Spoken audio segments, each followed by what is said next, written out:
No go court again. Obaseki don waka leave you. Edo governor don tell Ighodalo. Welcome country people to Senok Media. Abeg, if you never subscribe to our channel, make you do so now. Make you put on your notification button so e go notify you once we drop update. Make you like, comment and share our videos. The governor of Edo State, Monday Okpebholo, he don call on the candidate of the People's Democratic Party (PDP) for the 21st September 2024 governorship election for the state, Asue Ighodalo. He say make he accept the judgment of the appeal court when he uphold im victory as the APC candidate. The Court of Appeal for im judgment wey dem deliver on Thursday, e uphold the decision of the Edo Election Petition Tribunal when e say na the APC candidate, Governor Okpebholo, na win for that election. They react to the court verdict via a statement wey dem bring out. Im chief press secretary, Fred Itwa, he say the judgment go serve as a clear signal for all the politicians, especially Asue Ighodalo, when im political godfather, former governor Godwin Obaseki, don abandon for the matter. He say make Asue Ighodalo for put aside im differences, make e come join hands with am, make dem for build a more prosperous Edo State. Governor Monday Okpebholo, according to the statement, he dey praise the judiciary for im carefulness and the commitment to justice, and for once again e don demonstrate im role as the last hope of the common man. He say this ruling so no be just victory for the party o, no be just victory for the ruling All Progressive Congress, but na triumph for democracy and the rule of law for Edo State. Governor Okpebholo come call on the opposition and the opposition candidates too, when dem don abandon for the matter Asue Ighodalo. He say make e reflect on the judgment, make e know say if the matter prolong well for court, e go only serve to distract from the task of governance and e go disturb am from delivering the dividends of democracy to Edo people. Na there the statement come talk say His Excellency Governor Monday Okpebholo, he don since dey ex ten d a hand of friendship to everybody. He say irrespective of their political beliefs and where dem stand put, say because the development of Edo State na be the biggest thing wey e dey in mind. He come dey repeat this call.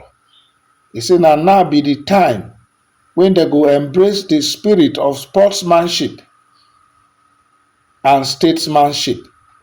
Sportsmanship be say for any game somebody go win, and statesmanship be say the interest of the state na dey uppermost for the mind of every politician. He say the legal process e don run im course, and the decision of the Court of Appeal on the matter e dey very clear.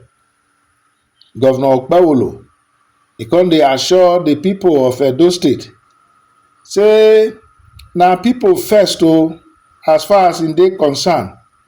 Na im agenda when e take campaign and na dat one still be e agenda. E say because dat agenda e dey focused on accelerated development across all sectors.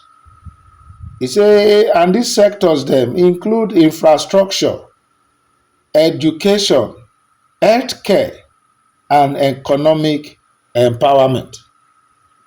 E say im administration e dey call on all well-meaning citizens to remain calm and to continue with their lawful activities. Di statement say di government of Governor Monday Okpebholo e don dey re-energized, dem don get more ginger by dis affirmation of im mandate wey di Court of Appeal don give am so by di decision wey dem don tok say na im win di election, and therefore e go continue to work tirelessly to serve di best interest of every resident of Edo State. Country pipo, na di tok wey Governor Monday Okpebholo of Edo State dey pass on to di PDP candidate for di election, Asue Ighodalo, na be dis one, and e dey make am clear say even Ighodalo political father when e be di former governor Godwin Obaseki, e don be like who don waka comot since. E don leave di case behind, so make di person wey e support too know say e dey alone, so dat make him too forget dat matter since di Court of Appeal don rule, even as di governor make am clear say if dem even go Supreme Court, since Asue Ighodalo don say dey go Supreme Court, na to distract am from doing wetin e suppose to do to bring development to di state. Pipo dey tok as e dey usual say well, na di end na go determine who truly win. E say make Asue Ighodalo not give up, make e not lis ten to wetin di governor dey tok, say APC still im mandate, so make e pursue di matter by di end, and to di end say God go step in for am. Others dey say wetin di governor dey tok na because na im dey cheat in favour na, that is why e go ex ten d olive branch to anybody. Dey say e no know wetin e dey tok. Others come dey say di governor don dey fear, no be their slogan to say go to court. Say even Wike e own now sef e don dey change to let sleeping dogs lie. Pipo get divergent opinions.